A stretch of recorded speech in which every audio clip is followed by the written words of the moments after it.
This is a great hair tutorial for any special occasion, from your wedding to prom or just having a really nice romantic dinner out. If you want to recreate this look, then please continue watching this tutorial.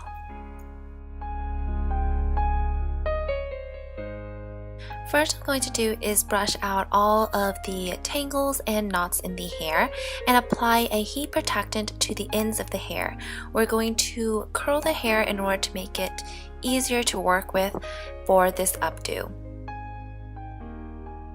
And I find it much longer lasting if you use a dry shampoo to the scalp of the hair prior to doing an updo. This is going to prevent your hair from looking greasy and oily at the end of the day, as well as it adds a little bit more volume.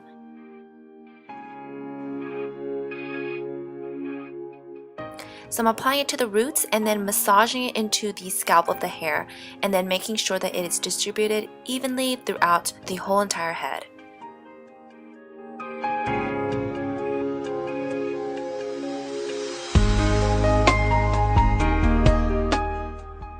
Next, using your favorite way to curl your hair, either with rollers, a curling iron, or a curling wand like I am, just curl your hair. It doesn't have to be perfect and it doesn't have to go any certain order. The reason why we're curling the hair is so that it can give you texture, so it will be easier to create this updo, as well as I find that adding heat to your hair really makes it shiny, so the end finish will look perfect.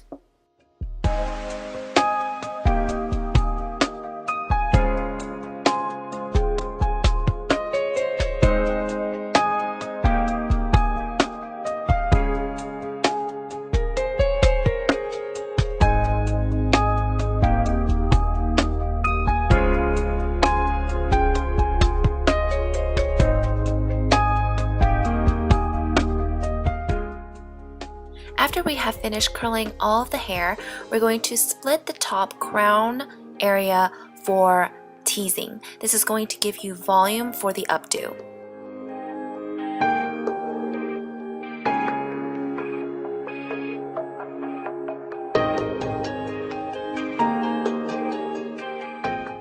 Using thin layers, we're going to spray hairspray to the roots and then start back combing. You can use any type of brush. I find that any brush really does do the work. What's really important is how you pick these sections for the hair. You don't want to go too at the center and the portion is too small. Then you would have like a cone-shaped head, and you don't want that. What we want is to grab the portion the majority across the head. That's going to really help with creating that fullness and the volume.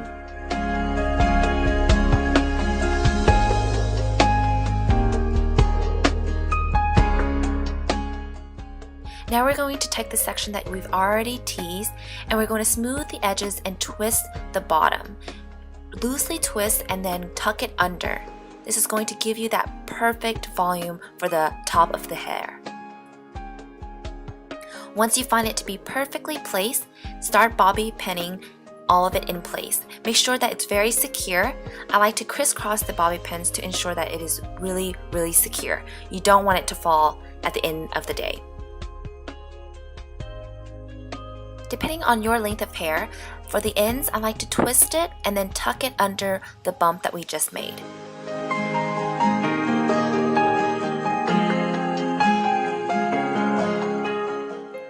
Now dividing the bottom section into 3, and we're going to work with the center section first. Using 1-inch sections of your hair, loop it around your fingers, but loosely, and then just using bobby pins to place it in different directions.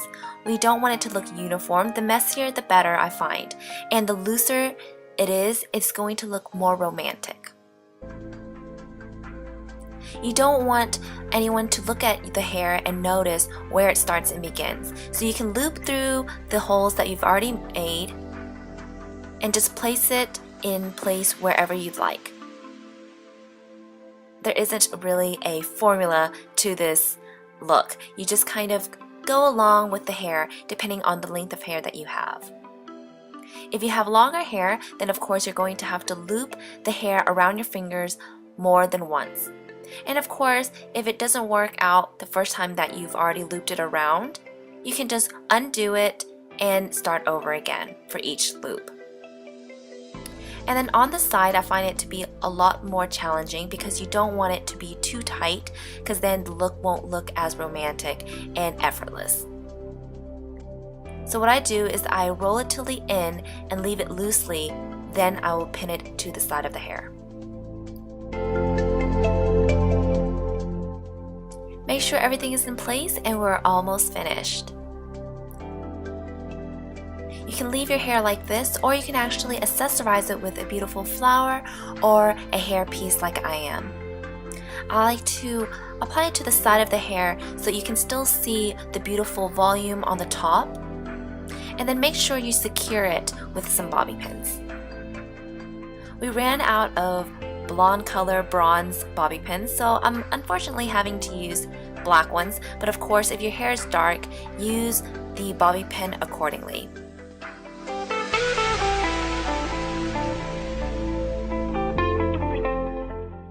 Now moving on to the bangs. I like to use my straightener to curl the bangs to give it the most natural look. This way there isn't any crease and it's much easier to maneuver. In order to make the hair look more effortless, I like to tuck the bangs in with a bobby pin to hide any type of bobby pins that you need to use for the bangs. And that is the end finished look. It looks beautiful just like this without any other accessory, but of course a bridal look would not be completed without a veil. So right where we did the twist to tuck away the ends, that's a perfect place to place in the veil.